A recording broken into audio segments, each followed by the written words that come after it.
मुख्तसर सी सूरत है, 30वें पारे में है, सिर्फ एक रकू है सूरत में और 22 आयात हैं। सितारों की जो मंजिलें होती हैं इसको बुरूज कहते हैं। और इस मुबारक सूरत में चूँकि बुर्जों वाले आसमान का जिक्र है, इस वजह से इसे सूरह बुरूज कहा जाता है। इसमें अल्लाह पाक ने इरशाद फरमाया कि खाई वालों पर लानतो, भड़कती आग वाले, जब वो उसके किनारों पर बैठे हुए थे और वो खुद उस पर गवाह हैं जो वो मुसलमानों के साथ कर रहे थे, और उन्हें मुसलमानों की तरफ से यही बात बुरी लगी कि वो उस अल्लाह पर ईमान ले आए जो बहुत इज़्ज़त वाला, हर तारीफ़ के लायक। इन आयत में खाई वालों का जिक्र है। खाई वाले कौन है, इनका वाक़या क्या है, इसकी तफसील क्या है, हदीसों की मुख्तलिफ़ किताबों में लिखा है। मुस्लिम शरीफ में है कि पिछली कौम में एक बादशाह था जो खुदाई का दावा करता था। लोग उसको अपना खुदा मानते थे, पूजा करते थे, उसकी कुदरत को, उसकी कौम की हिदायत मंजूर थी। चुनांचे अल्लाह पाक ने उस कौम के एक नौजवान को हिदायत अता फरमाई, उन्हें एक नेक ईमानदार बंदे की सोबत मुयस्सर आई, जिसकी बरकत से ये कलमा पढ़कर दीन हक का पैरोकार बन गया। अल्लाह पाक ने उस नौजवान को बुलंद मकाम से नवाजा, उन्हें अपनी विलायत का ताज अता फरमाया, उसके हाथ पर करामात का ज़हूर होने लगा। उनकी बरकत, दुआ की बरकत से अंधों और कोड़ियों को शिफा मिलने लगी। कुछ अरसे में शोहरत हो गई, बादशाह तक खबर पहुंची। अब क्या था कि बादशाह का वो झूठा खुदाई का दावा, उसका सारा डोम खतरे में पड़ गया। अगर इन वलीउल्लाह की दुआओं से अंधों को शिफा मिलती रहती तो बादशाह को खुदा कौन मानता। चुनांचे बादशाह ने इनको कत्ल करने की कोशिश शुरू कर दी, मगर फानूस बन के जिसकी हिफाजत हवा करे, वो शम्मा क्या बुझे जिसे रोशन खुदा करे। बादशाह ने बड़ी कोशिशें की, कभी पहाड़ की चोटी से नीचे गिरा देने की कोशिश की, वो भी नाकाम रही। कभी समंदर के दरमियान में गिराकर पानी में डबो देने की कोशिश की, वो भी नाकाम रही। आखिर उन वली कामिल ने खुद ही बता दिया कि अगर मुझे शहीद करना है तो उसका ये तरीका है।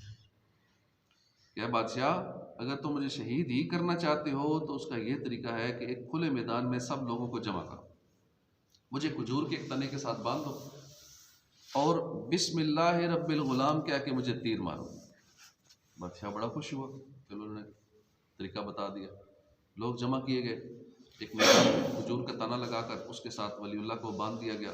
अब बादशाह ने तीर मारा, बिस्मिल्लाह रब्बिल गुलाम पढ़ के जब अल्लाह का नाम से उस नौजवान को तीर मारा, बिस्मिल्लाह रब्बिल गुलाम, अल्लाह के नाम से जो इस नौजवान का रब है, ये कह के बादशाह ने तीर चलाया और उनकी कनपट्टी पर लगा और उनकी रूह परवास कर गई।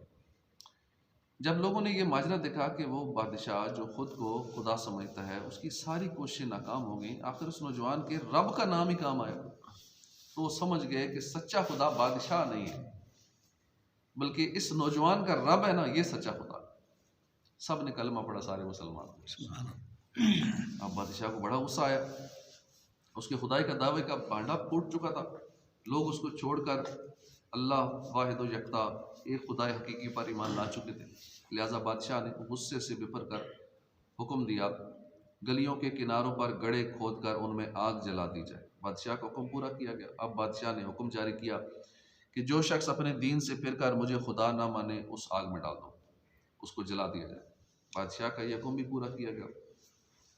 लोगों को उस आग में डाला जाने लगा, यहाँ तक कि एक औरत आई, उसकी गोद में नन्हा सा बच्चा था। अब उस औरत को अपना तो ख्याल नहीं था, लेकिन बच्चे की मोहब्बत अड़ जाती है।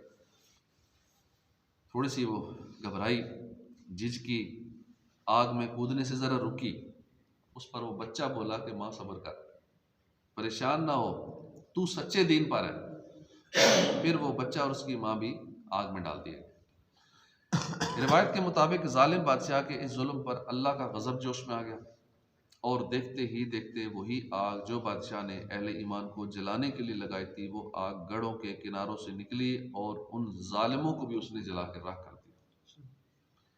ये कुरानी वाक़या जो हमने सुना है, इसमें बहुत सारे सबक हैं, सीखने की बातें हैं। एक तो ये बात पता चली कि अल्लाह की तरफ से अहले ईमान पर इम्तिहान आया करते हैं, और कामयाब मुसलमान वो है जो इन इम्तिहानात में सब्र शुक्र से काम ले। हमारे में बहुत सारे लोग ये ख्याल करते हैं कि बाज़ दफ़ा सवाल भी करते हैं कि हम मुसलमान हैं, अल्लाह को मानते हैं, अल्लाह के रसूल का कलमा पढ़ते हैं, अल्लाह के हुज़ूर सर झुकाते हैं, इबादत करते हैं, इसके बावजूद हम पे आजमाइशें आती हैं, गुर्बत आ जाती है, परेशानी आ जाती है, बेरोज़गारी आ जाती है, तंग दस्ती आ जाती है, आजमाइशें भी आती हैं।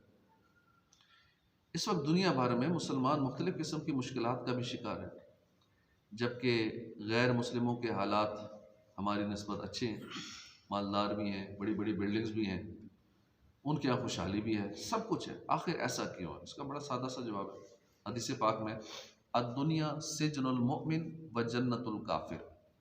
दुनिया मुसलमान के लिए कैद खाना है, जबकि काफिर के लिए जन्नत है। अब खुद गौर कर लें, कैद खाने में क्या होता है? कैद खाने में तकलीफ, परेशानियाँ ही होती हैं, मुश्किलात, तंगियाँ होती हैं। लिहाजा हम मुसलमान हैं तो इस दुनिया में हम पर आजमाइशें आएंगी, लाजमी आएंगी। अल्लाह पाक कुरान करीम में फरमाता है, क्या लोगों ने ये समझ रखा है कि उन्हें सिर्फ इतनी बात पे छोड़ दिया जाएगा कि वो कहते हैं हम ईमान लाए, और उन्हें आजमाया नहीं जाएगा? तो मुसलमानों का इनकी ईमानी क़ुव्वत के मुताबिक इम्तिहान लेना अल्लाह का कानून है। बीमारी, नादारी, गुर्बत, मुसीबत, ये सब अल्लाह की तरफ से आने वाली आजमाइशें हैं, जिनसे मुखलिस और मुनाफिक मुमताज़ हो जाते हैं। हज़रत अनस रज़ी अल्लाह अन्हु से रिवायत है, रसूल ज़ीशान सल्लल्लाहु अलैहि वसल्लम ने फरमाया, बड़ा सवाब बड़ी मुसीबत के साथ है, और जब अल्लाह पाक किसी कौम से मोहब्बत फरमाता है तो उन्हें आजमाइश में मुब्तला करता है। बस जो उस पर राज़ी हुआ उसके लिए अल्लाह पाक की रज़ा है, जो नाराज़ हुआ उसके लिए नाराज़ी है। ये शहादत गोहे उल्फत में कदम रखना है। लोग आसान समझते हैं मुसलमान होना, नेक बनना, मुसलमान होना, ये आसान काम नहीं है। बहुत सारी आजमाइशें आती हैं, आजमाया जाता है, इम्तिहान होता है, चेक किया जाता है कि कौन इस्लाम की मोहब्बत में, अल्लाह पाक की मोहब्बत में सरशार होकर जान सारी के लिए तन मन धन की बाजी लगाने को तैयार। तो यहाँ एक बात की वजाहत कर दूँ कि दुनिया में अहले ईमान पर जो जो मुश्किलात और आजमाइशें आती हैं, ये भी असल में अल्लाह की रहमत है। अल्लाह की रहमत है। अगर हमें कोई तकलीफ होती है, दर्द होता है, पेन होता है, तो ये पेन अल्लाह की रहमत है। जिस्म में कहीं भी दर्द होता है तो वो दर्द हमें मुत्तले करता है कि यहाँ कोई मसला है। ये दर्द एक फीलिंग का नाम है, एक एहसासात का नाम है। अब कहीं को शुगर होती है ना, उनके पास का नीचे से पाँव सूख जाता है, तकलीफ होती है, बास का तो उनको महसूस भी नहीं हो रहा होता, लेकिन ज़ख्म बढ़ रहा होता है। कईयों के अंदर ये अगर मसला हो, उन्हें दर्द नहीं हो रहा, तो ये समझ लें कि ये नेमत उनसे छीन गई है। ये दर्द होना अल्लाह की नेमत है। इस दर्द पे अल्लाह का शुक्र अदा करना चाहिए। किसी को अगर मैदे में दर्द हो रहा है तो समझ लें कि अल्लाह का शुक्र अदा करे कि शुक्र है मुझे इंडिकेटर मिल रहा है, कोई मसला है, मैं उसका इलाज कर सकूं। अगर दर्द ही ना होता तो क्या पता लगता, अंदर का पूरा सिस्टम ही खराब हो जाता। जब खराब हो चुका होता फिर हमें पता लगता कि ये हो गया, अब फिर इलाज भी फिर मुश्किल हो जाता है जब बीमारी हाथ से गुजर जाए। तो हमें अंदर कहीं पेन होता है कि मैदे में, जिगर में, गुर्दों में, फिर पता लगता है, चेकअप कराएं, पता लगता है पथरी निकली है गुर्दे में या कोई और मसला है, मसाने में मसला होता है, पेशाब की तकलीफ होती है। तो ये तकलीफ़ें हमारे लिए बाइस रहमत हैं। ये इंडिकेट करती हैं कि अंदर ये मसला है, फलां जगह पे ये मसला है, पाँव में कांटा चुभा है, दर्द हुआ है तो इधर कुछ है, छाला बना है, इधर ज़ख्म बना है। तो वो दर्द है, वो हमें बताता है कि कुछ अब इसका इलाज कर लो, और हमें उसका शुक्र अदा करना चाहिए। कई लोग दर्दों में परेशान होते हैं, तो ये दर्द बड़े अच्छे होते हैं, इसके और बहुत ज़्यादा फ़ायदे, इसमें पूरा एक बयान हो सकता है दर्द पे, इसके मेडिकली फ़ायदे क्या हैं इस दर्द के। तो हमें दर्द में भी, आजमाइश में भी, परेशानी में भी, बीमारी में भी अल्लाह का शुक्र अदा करना चाहिए, सब्र करना चाहिए। मनकूल है कि दो फरिश्ते थे, एक फरिश्ता आसमान से ज़मीन की तरफ आ रहा था, दूसरा फरिश्ता ज़मीन से आसमान की तरफ जा रहा। आपस में मुलाकात हुई, एक ने दूसरे से पूछा कि आप कहाँ से आ रहे हैं? दूसरे ने बताया कि फलां शहर में गैर मुस्लिम रहता है, वो बीमार था, उसका आखिरी वक्त बस आने वाला था। उस गैर मुस्लिम ने दुनिया में जितने अच्छे काम किए थे उन सब का बदला उसे दुनिया ही में दिया जा चुका था। लिहाजा आखिरत के लिए उसकी कोई अच्छाई बाकी नहीं थी जिसके बदले उसे क़यामत में कोई नेमत मिलती। हाँ, बस एक अच्छाई बाकी थी। ज़िंदगी की इन आखिरी घड़ियों में उस गैर मुस्लिम को मछली खाने की ख्वाहिश थी। चुनाचे मछली तलाश की गई, मगर पूरे शहर में कहीं मछली ना मिली। मुझे अल्लाह पाक ने हुक्म दिया कि उसके लिए मछली का इंतज़ाम कर दो, ताकि वो जो उसकी एक आध अच्छाई बाकी रह गई है ना, वो भी उसके बदले उसकी ख्वाहिश पूरी कर दी जाए, उसका बदला भी दुनिया में ही दे दिया जाए, और जब आखिरत में वो आए तो कंगाल आए, खाली हाथ आए। चुनाचे मैं उस गैर मुस्लिम के लिए मछली का इंतज़ाम करने गया था। फरिश्ते मछली का इंतज़ाम करें काफिर के लिए, इसलिए कि दुनिया में इसकी सारी ख्वाहिशें पूरी कर दी जाए, कहीं ऐसा ना हो कि अच्छा अजर लेके आखिरत में आ जाए, तो मरने से पहले पहले उसका खाता क्लियर कर दिया जाए। उस फरिश्ते ने अपनी बात पूरी करने के बाद दूसरे से पूछा, आप कहाँ जा रहे हैं? कहा, फलां शहर में एक मुसलमान है, उसका भी आखिरी वक्त है, उसके जितने गुनाह थे उन सब के बदले उसे आजमाइशों में मुब्तला किया जा चुका था। यानी बंदे को तकलीफ, कांटा भी चुभता है मुसलमान को ना, तो अल्लाह पाक गुनाह माफ करता है, जन्नत में दर्जात बुलंद करता है। तो सारी आजमाइशें आ चुकी थी, अब उसके अमाल नामे में कोई गुनाह बाकी नहीं है, बस एक गुनाह रहता था। अपने आखिरी लम्हात में उसे प्यास लगी है और वो पानी पीना चाह रहा है। मुझे हुक्म दिया गया है कि मैं उसका पानी गिरा दूं, पानी ना पी सके, पानी ना पी सके, उसकी ये ख्वाहिश पूरी ना हो सके, ताकि उस आजमाइश के बदले अल्लाह पाक के जो आखिरी गुनाह रहता है ना, ये भी माफ कर दे, और बिल्कुल वो गुनाहों से पाक साफ होकर उसकी रूह निकले। कहीं को ना नज़ा में बड़ी तकलीफें होती हैं, लोग कहते हैं फलां तो इंतकाल हुआ है, फलां का तो पता ही नहीं चला, रूह निकल गई, बड़ा अच्छा आदमी था, फलां तो तड़प तड़प के मरा। भाई हो सकता है उसका ये तड़पना ही उसके लिए अच्छा हो, कि उसके जो बाकी गुनाह रहते हों, तो ये तड़प या आखिरी बीमारी या आखिरी जो वक्त चरपाई पे गुजारा, तकलीफ़ों में गुजारा, ये उसके फ़ायदे के लिए है कि बकिया जो गुनाह कोई रह गए हैं या कोई दर्जे जो अल्लाह पाक ने जन्नत में अता फरमाने हैं, अब उसको दुनिया में आजमाइश में डाल के वो दर्जे अता फरमाता है, वो गुनाह माफ़ फरमा देता है। उस पर अल्लाह का शुक्र अदा करना चाहिए। तो मैंने उसको पानी, प्यास लग रही थी, अब वो पानी मुझे हुक्म मिला कि गिरा दो। फरिश्ता काफिर को मछली खिलाने आया फरिश्ता, और मुसलमान का वो पानी जो आखिरी ख्वाहिश थी पानी पीने की, वो भी पानी गिरा दिया, ताकि इसके बदले में, ये भी तकलीफ है ना, प्यास लगना भी एक तकलीफ है, फिर पानी का ना मिलना तकलीफ है, तो तकलीफों के बदले में गुनाह माफ होते हैं। क्या शान है रहमान और रहीम रब की, हम उसके बंदे हैं, वो हमें खुशियाँ अता करे या आजमाइश में रखे, ये उसकी रज़ा है, हर हाल में उसका एहसान ही है, मगर कुर्बान जाइए उसकी रहमत कितनी वसी है। हम गुनाह करते हैं, ख़ुद को जहन्नम का हकदार बनाते हैं, और हमारा कादिर और क़य्यूम रब हम पर आजमाइशें भेजकर हमारे गुनाह मिटाता है, हमारे लिए जन्नत का रास्ता आसान बना देता है। ज़िंदगी में आजमाइशें आती हैं, यकदम बंदा करोड़पति अरबपति होता है, यकदम बिल्कुल ही ज़ीरोपति हो जाता है, ज़ीरो हो जाता है। ये ज़िंदगी का हिस्सा है। कभी भी इस लोगों पे एक तो आस न लगाई जाए, रब ताला पे तवक्कुल हो, अल्लाह पे भरोसा हो।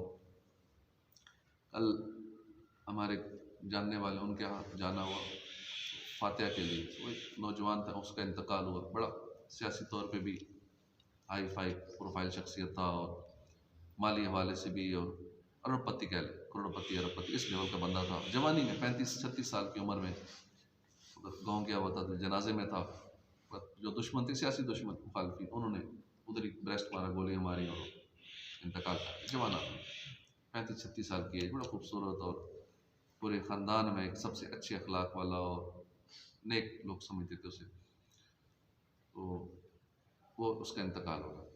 अब जो जिनके हम गए थे फातिहा पढ़ने, तो इन्होंने अपनी तकरीबन सारी इन्वेस्टमेंट या जो भी कहीं प्लाट बिका, 50 लाख का बिका, 1 करोड़ का बिका, उसको दे दिया भाई। उसने कहा वो तो ठीक है, मैं आपकी सारी सेटलमेंट कर दूंगा, आपको 1.5 करोड़ का इधर ये ले दूंगा, ये ले दूंगा, सारी सेटलमेंट कर दूंगा।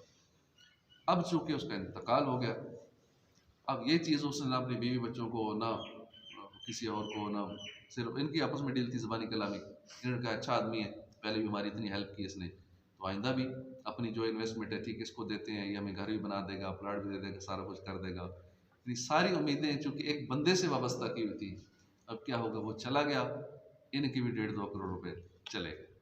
ठीक है, इनका सब्र है, कहते हैं हम कमर पे जाकर ठीक है हमने आपको माफ़ किया, तो ठीक है माफ़ तो कर दिया, लेकिन जो इतनी उम्मीदें लगाई हुई थी, इतने सालों से ज़िंदगी भर की कमाई थी, गाँव से मकान बेचे, जो इधर उधर से बेचा, जो था सिस्टम इन्वेस्टमेंट का सारा उसी के हवाले किया हुआ था कि चलो, वो बंदा भी मुखलिस था उनके साथ, इसलिए किया था, पहली भी अच्छाइयाँ की, और आइंदा के लिए भी उम्मीद थी कि हमें यूँ 1.5-2 करोड़ का घर बना देगा, यूँ सेटलमेंट कर देगा, बिजनेस की सेटलमेंट यूँ कर देगा सारा। उसका भी अच्छी नियति प्लान था, इनका भी ये था। लेकिन उस बंदे के भरोसे पे बंदा तो यूँ एक लम्हे में दुनिया से चला जाए। तो भरोसा सारे मामला अपने रब पे होने चाहिए। हाँ, बंदे से कोई डील करे, लिख लिया करे।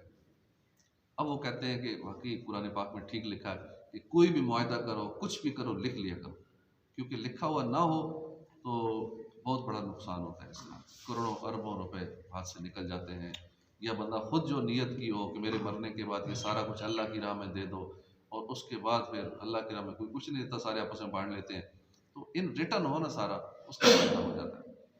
तो अल्लाह पाक तौफीक अता फरमाए। इसलिए हमें कभी भरोसा ना करें कि बहुत माल है मेरे पास, इतना है। कितनी दुनिया में जलजले आए, सुनामी आया, तुर्की में देख लो 40 सेकंड के अंदर करोड़पति अरबपति जीरो हो गए, बिल्डिंगें गिर गई, तबाह बर्बाद हो गए, सब कुछ खत्म हो गया। तो कभी भी दौलत पे, शोहरत पे, हुस्न पे, जवानी पे, ताकत पे भरोसा नहीं करना चाहिए। भरोसा सिर्फ अल्लाह की ज़ात पे, और वो जिस हाल में रखे सब्र शुक्र से काम लेना चाहिए। अल्लाह पाक तौफीक अता फरमाए। आमीन बिजाह नबील अमीन सल्लल्लाहु अलैहि वसल्लम।